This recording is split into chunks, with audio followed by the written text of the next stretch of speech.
Bismillahirrahmanirrahim. Assalamu alaikum. Welcome to Home Biology. نن موږ class 10 biology یو ټاپک دی چې هغه ته ویل کېږي discontinuous fermentation. Discontinuous fermentation. د fermentation باره کې تاسو ویلي بیا تاسو د دغه باره کې وی د fermenter چې fermenter څه ته وایي نو fermentation دا پروسس چې دی دا موږ دوه کیټګوري ته موږ ډیوایډ کوو یو زموږ سره دی discontinuous fermentation او بل زموږ سره دی continuous fermentation. د discontinuous fermentation د پاره د دې د پوهې د پاره چې دی اول په سر موږ د fermenter کوم ډایګرام یا سټرکچر چې دی موږ ډرا کوو د ډایګرام څه داسې طریقه باندې دی تاسو کلاس 10 biology تاسو وګورئ نو باقي چې دی تاسو له درکړی دی کومه داسې سکویر شیپ یو سټرکچر دی چې کومه دا بیا دسی راغی دیسی کې یو ټیپ لګېدل دی موږ ته ټیپ وایو او بیا په دې کې اوس ولیکمه پراډکټس ټیک شو د دې په دې منځ کې د بلنډر په شان دی یو سټرکچر دی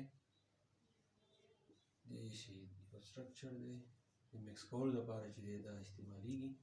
ټیک ده یوه لاره چې ده هغه په دې باندې ده بله چې ده نه هغه په دې باندې ده نو وسې کوئ اوس ولیکمه fermenter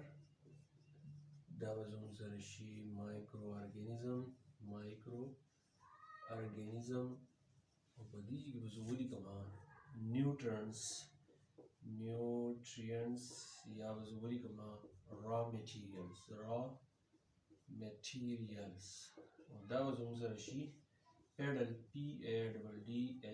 پیډل نو دا خو زموږ سره څو د discontinuous fermentation لپاره د fermenter structure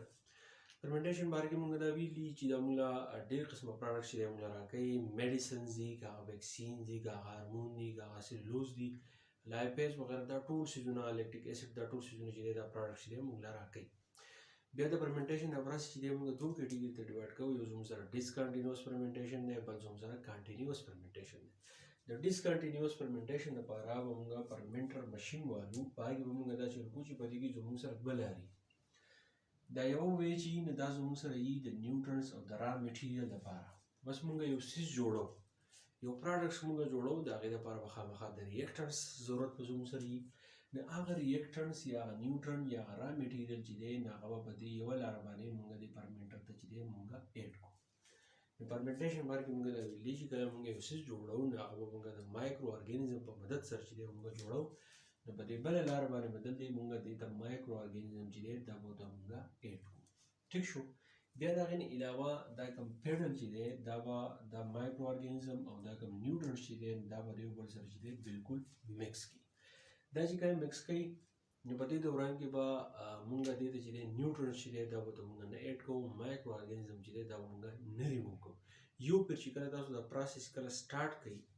دلته کې چې مایکرو ارګانیزم او نیوټرن یو بل سره مکس کېږي کله چې دا پروسس سټارټ شي نو په دې دوران کې به موږ دې ته نه څه څیز ایډ کوو او نه به ورته څه څیز چې دی هغه به دې موږ ریموو کوو نو کله چې دا دواړه څیزونه دلته کې زموږ سره بالکل مکس شي نو دلته کې یو ټیپ لګېدلی یو نلکه شانتي نو په هغه ځای باندې دا موږ چې دی پروډکټ چې دی دا موږ راکوي نو دا discontinuous fermentation بالکل اسان دی بالکل څه پکې نشته چې فرمنټر به والې هغې به تاسو دوه لارې یو به د نیوټرنس لپاره بل به د مایکرو ارګانیزم لپاره دا دواړه به چې دی دا ټینک چې دا بالکل فیل شي پیډل چې دی بالکل تاو کړي د دې چې کوم خپل ټمپریچر دی هغه ته چې دی موږ پرووایډ کړو لږ ساعت بعد چې دی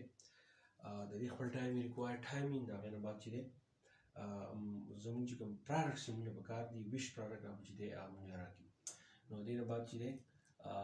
دا ټینکر چې دی دا موږ صفا کړو که موږ نور څیزونه جوړول غواړو نو هغه چې دی موږ بیا دې ته چې دی ایډ کولی شو نو دا discontinuous fermentation بالکل اسان دی شارټ کوېسچن کې چې دی دا راځي که په دې پوه شوي نو ملګرو سره ضرور شیر کړئ میلاو شو د بل لیکچر سره تھینک یو ډېر مننه